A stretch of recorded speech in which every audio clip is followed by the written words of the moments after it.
Hello everyone, my name is Catherine Barone, and today I will be doing my presentation on water quality regulations and PFAS contamination. I will be discussing Minnesota's PFAS water contamination issue that happened due to a lack of EPA regulations and policies. Although the example I am basing this off of is Minnesota, this is a widespread issue throughout the United States. So, what are PFAS?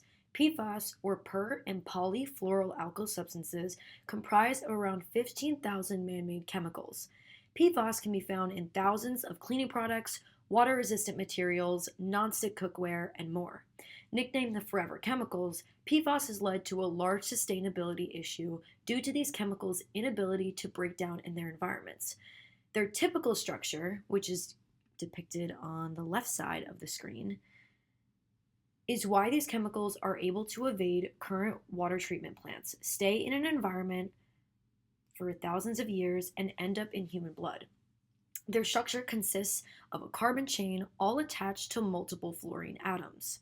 The impressive bond strength between the two is the reason why PFAS are used in many water and oil resistant products, but unfortunately is the same structure that makes it hard for treatment plants to remove PFAS.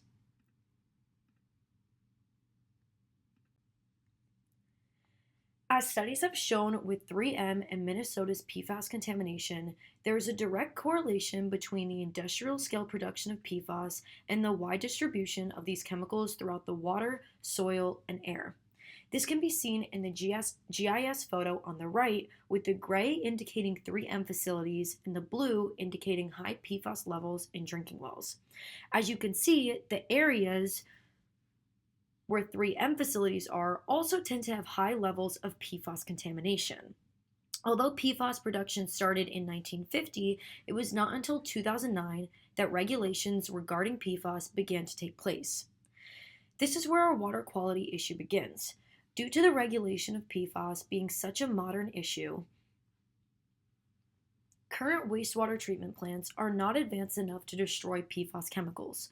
Although new technologies have been on the rise, the cost to implement these into all water facilities is incredibly expensive. And this is simply getting PFAS out of our drinking water. This is not including eliminating the PFAS chemicals that have already made their way into our environments. The uprising laws regulating PFAS contamination are incredibly flawed due to only select PFAS chemicals having any type of regulation. Out of the 15,000 PFAS chemicals found, there are only regulations regarding 6.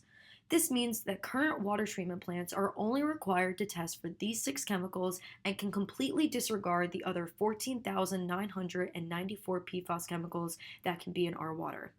This means that industries can continue to pollute our waters with all other types of PFAS, and that new wastewater treatment plant technologies might not be required to tackle the entirety of the PFAS issue.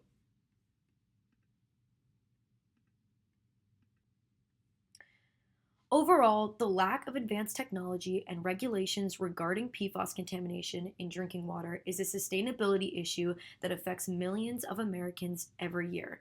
Here's a great video if you would like to find out more about PFAS, and thank you so much for listening.